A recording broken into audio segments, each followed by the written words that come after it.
बऱ्याचदा आपल्या घरात भाजीला काही नसतं, तेव्हा आपल्याला खूप टेन्शन येतं की आता भाजी काय करू. तर आज मी बेसनची अशी नवीन भाजी दाखवणार आहे जी तुम्ही कधीच बनवली नसेल. अगदी 10 मिनिटाच्या या भाजीसाठी ना खूप मेहनत आहे ना जास्त वेळ लागणार आहे आणि खायला तर एक नंबर लागते. तर एकदा नक्की ट्राय करा. नमस्कार मंडळी, श्रीराज रेसिपी अँड व्लॉग्स या यूट्यूब चॅनलमध्ये मी तुमचं अगदी मनापासून स्वागत करते. तर सगळ्यात आधी ही रेसिपी बनवण्यासाठी एका मोठ्या वाटीत एक लहान वाटी भरून बेसन पीठ टाकून घेतलं आहे आणि 2 चमचे गव्हाचं पीठ टाकलं आहे. आपण चपातीसाठी वापरतो ते, यामुळे छान बाइंडिंग येते. लहानांपासून मोठ्यांच्या सगळ्यांच्याच आवडीच्या हिरव्या मिरच्या बारीक कापून टाकून घेतल्या आहेत. थोडी कसुरी मेथी घेतली आहे, हाताने थोडी चुरून घ्यायची एका वाटीत, यामुळे खूप छान टेस्ट येते. तर कसुरी मेथी टाकून घेतली आहे. बेसन पीठ असल्यामुळेच बेसन पिठाच्या अगदी जवळचा पदार्थ म्हणजे ओवा या आल्याच हातावर थोड्या क्रश करून टाकून घ्यायच्या आहेत आणि थोडी बारीक कापून घेतलेली कोथिंबीर टाकायची आहे. कोथिंबीर नसेल तर तुम्ही कोथिंबीरच्या काड्याही बारीक कापून टाकू शकतात. आणि सगळ्यात शेवटी चवीनुसार मीठ टाकून घ्यायचं आहे. मीठ तुम्ही तुमच्या अंदाजाने टाकू शकतात. आणि आता हे सर्व साहित्य अगदी व्यवस्थित असं मिक्स करून घ्यायचं आहे. बेसन पिठामध्ये आपण ज्या वस्तू टाकल्या त्या अगदी बेसिक आहेत, त्यामुळे छान टेस्ट येते. आणि त्यानंतर लागेल तसं थोडं थोडं पाणी टाकून हे पीठ आपल्याला भिजवून घ्यायचं आहे. खूप जास्त पातळ नाही भिजवायचं. खूप जास्त पातळ झालं की त्याचं पिठलं होईल आणि खूप घट्ट झालं तर फक्त पीठच आपल्याला खावं लागेल. त्यामुळे अगदी छान चमच्यातून पडेल असं हे रनी बॅटर आपल्याला थोडं थोडं पाणी टाकून भिजवून घ्यायचं आहे. तर इथे आता तुम्ही बघू शकतात बॅटरची कन्सिस्टन्सी. आपण चमच्यामध्ये पीठ घेतलं की आपोआप पडतं, इतपत पातळ हे भिजवायचं आहे. त्यानंतर अगदी चिमूटभर मी खायचा सोडा टाकून घेतला आहे. यामुळे हे बेसन पीठ अगदी छान असं फुलून येईल, मस्त हलकं होईल. थोडं पाणी टाकून घेतलं आहे आणि अगदी 1 ते 1.5 मिनिट छान असं फेटून घ्यायचं आहे एका डायरेक्शनमध्ये. ही प्रोसेस जरुरीचीच आहे, यामुळे हे बेसन पीठ अगदी छान असं हलकं होतं. तर 1 मिनिट छान फेटून घेतलं आहे, एका साईडला ठेवू. त्यानंतर आता ही भाजी बनवण्यासाठी आपल्याला अगदी पसरट अशा पॅनचा वापर करायचा आहे, जेणेकरून नंतर आपल्याला अगदी व्यवस्थित अशी ही भाजी बनवता येईल. नसेल तर तुम्ही कढई वापरू शकतात, काही हरकत नाही. तर तापलेल्या पॅनमध्ये आता मी 2 पळी तेल टाकून घेतलं आहे. तेल तुम्ही तुमच्या अंदाजाने कमी जास्त करू शकतात. आणि 1 चमचा तूप टाकलं आहे. तुम्ही हवं तर नुसत्या तुपाचाही वापर करू शकतात.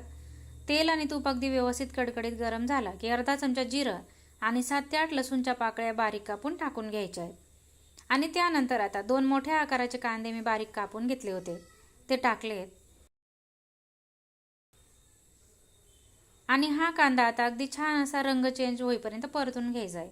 खूपही जास्त शिजवायचा आहे असं नाही. गॅसची फ्लेम हाय टू मिडियम ठेवली आहे मी.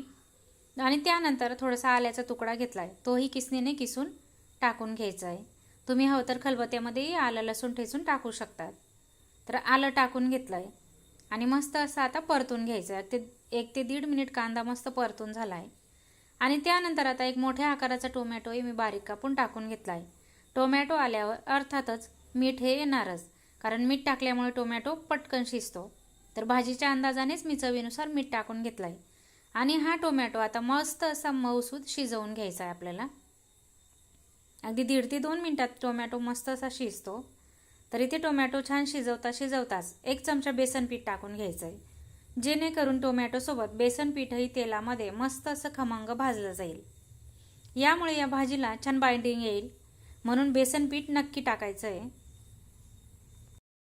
आणि तुम्ही जर बेसन पीठ टाकल्यावर ते कढईला लागत असेल तर पळीने अशा प्रकारे काढून मस्त असं भाजून घ्यायचं आहे. बेसन पीठ असल्यामुळे थोडं चिटकतंच भांड्याला, तर काही हरकत नाही. व्यवस्थित मिक्स करून घ्यायचं आहे. तर सर्व अगदी छान असं भाजलं गेलं आहे. त्यानंतर आता 2 चमचे लाल तिखट टाकून घेतलं आणि पाव चमचा हळद टाकली आहे. खूप काही मसाले वापरायचे आहे असं काही नाही. अगदी साधे आपल्या घरातलेच मसाले टाकून आपण ही भाजी बनवणार आहोत. मसाले टाकून अगदी व्यवस्थित असं परतून घेतलं आहे. त्यासोबत बेसन पीठही छान परतून झालं आहे. तेल सुटायला सुरुवात झाली आहे. त्यानंतर आता या स्टेजला आपल्याला 2 चमचे दही टाकून घ्यायचं आहे. गॅसची फ्लेम हाय ठेवली आहे आणि अगदी पटापट मिक्स करायचं आहे, जेणेकरून दही फाटायला नको. अगदी व्यवस्थित असं मिक्स करत राहायचं आहे पटापट. गॅसची फ्लेम हाय ठेवायची आहे. तर इथे तुम्ही बघू शकता अगदी व्यवस्थित असं मी मिक्स करून घेतलं आहे. तर या स्टेजला तुम्ही बघू शकता दही अजिबात फाटलेलं नाही, अगदी व्यवस्थित असं मिक्स झालं आहे आणि मस्त असं तेल सुटायलाही सुरुवात झाली आहे. त्यानंतर थोडंसं पाणी टाकून घ्यायचं आहे. तुमच्या अंदाजाने तुम्ही पाणी टाकू शकतात. शक्यतो 1 ते 1.5 कपच पाणी टाकायचं आहे. जास्त पाण्याचा वापर या रेसिपीमध्ये आपल्याला करायचा नाही आहे. आणि हे छान उकळायला सुरुवात झाली की त्यानंतर आता आपण बेसन पिठाचं जे बॅटर बनवून ठेवलेलं होतं ते अशा प्रकारे अगदी व्यवस्थित असं पसरवून टाकायचं आहे. छान सर्व ठिकाणी गोल आकारामध्ये टाकून घ्यायचं आहे. आणि चुकूनही या स्टेजला चमचा, पळी, उलथणी या बेसन पिठाला लावायची नाही. फक्त आपल्याला वाटीतून पॅनमध्ये हे ओतून घ्यायचं आहे. दुसरं काहीच करायचं नाही. छान सेट होत द्यायचं आहे आणि आता 2 मिनिट झाकण ठेवून छान शिजवून घ्यायचं आहे. गॅसची फ्लेम मिडियम ठेवली आहे मी, कारण पॅनलाही नंतर लागायला नको. तर इथे 2 मिनिटानंतर झाकण काढून घेतलं आहे मी. जे बेसन पिठाचं बॅटर टाकलेलं आहे ते छान असं सेट झालं आहे. आणि त्यानंतर सुरीने अशा प्रकारे पीस करून घ्यायचे त्याचे. नंतर आपण पळीने मिक्स करणारच आहोत, तेव्हा छान मिक्सही होईल सर्व. पण सुरुवातीला असं करून घ्यायचं आहे. तर बेसन पीठ मस्त असं शिजत आलं आहे आणि त्यानंतर आता पळीने व्यवस्थित मिक्स करून घ्यायचं आहे. पॅनला थोडंसं लागू शकतं. अगदी काळजीपूर्वक गॅसची फ्लेम मिडियम किंवा लो ठेवायची आहे. तर अगदी व्यवस्थित असं मिक्स करून घेतलं आहे मी. सगळ्यात शेवटी नवऱ्याला खुश करण्यासाठी हिरव्या मिरच्या मी कट करून टाकल्या आहेत. भरपूर अशी बारीक कापून घेतलेली कोथिंबीर टाकली आहे.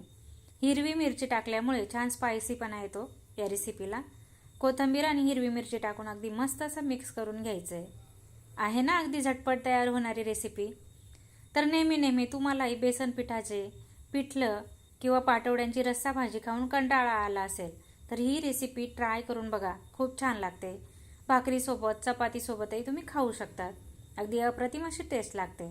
तर आजची रेसिपी तुम्हाला कशी वाटली ते मला कमेंटमध्ये कळवून एक लाईक करून शेअर करायला विसरू नका.